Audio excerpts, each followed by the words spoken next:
નમસ્કાર ખેડૂત મિત્રો, આ છે ગલગોટાની ખેતી. આજે આપણે ગલગોટાની ખેતી વિશે વાત કરીએ. તો ગલગોટાની ખેતી એક સારી ખેતી છે, ઓછા ખર્ચાવાળી ખેતી છે, આવક પણ સારી હોય છે. ખેતી પણ સારી અને શોખીન ખેતી છે. ગલગોટાને એક વખત વાવેતર કર્યા પછી ખર્ચ પણ ઓછો થાય છે. ડ્રીપ ઇરિગેશન સિસ્ટમથી એને કરવું પડે છે. પાછળથી પછી પાળા બનાવવા પડે છે. નિંદામણ મુક્ત થોડું રાખવું પડે છે.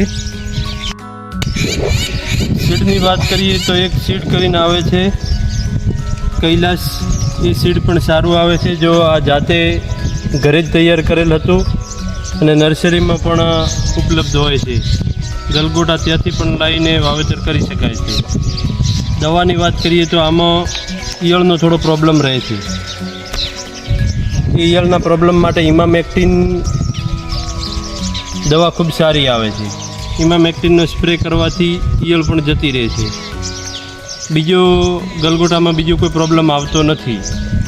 એક જ ઈયળની તકલીફ આવે છે અને પાણી ટાઈમસર આપીએ તો બાકી ગલગોટા કમ્પ્લીટ અને સારા થાય જ છે. આ સાલમાં ભાવ પણ સારા છે, ગલગોટા પણ સારા છે. જોઈ શકો છો, ખેડૂતની મહેનત પણ સારી છે, કામકાજ પણ સારું છે. જય જવાન જય કિસાન.